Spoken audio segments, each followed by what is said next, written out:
Si est avec plaisir que Carla Bruni a répondu à l'invitation de la chanteuse Rose pour son podcast Contradiction.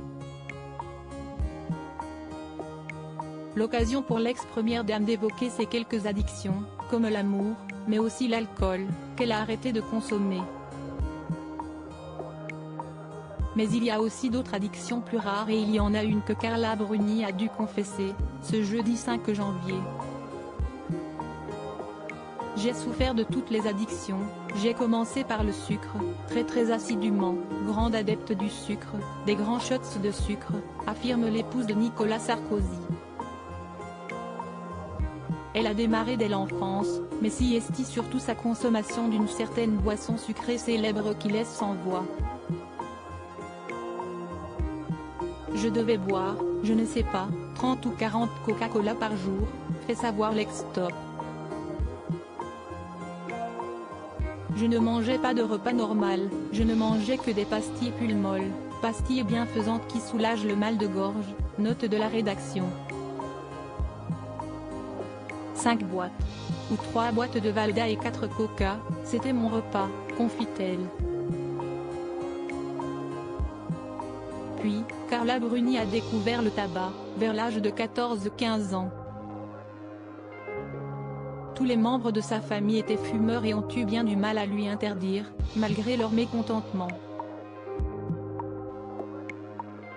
Et ensuite l'alcool, conclut la chanteuse et interprète de Quelqu'un m'a dit. J'ai assez peu abordé la drogue parce que j'aime pas foncièrement me mettre sans dessus-dessous, déclare-t-elle. Aujourd'hui, elle a arrêté l'alcool et a pratiquement arrêté la cigarette.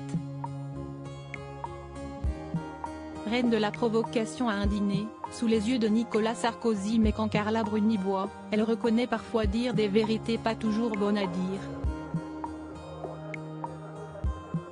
Celle qui partage la vie de l'ancien président Nicolas Sarkozy a ainsi raconté une excellente anecdote datant de cet été, aux côtés de son mari. Si je bois, il me vient la mauvaise idée de dire tout ce que je pense aux gens, confie-t-elle à Rose.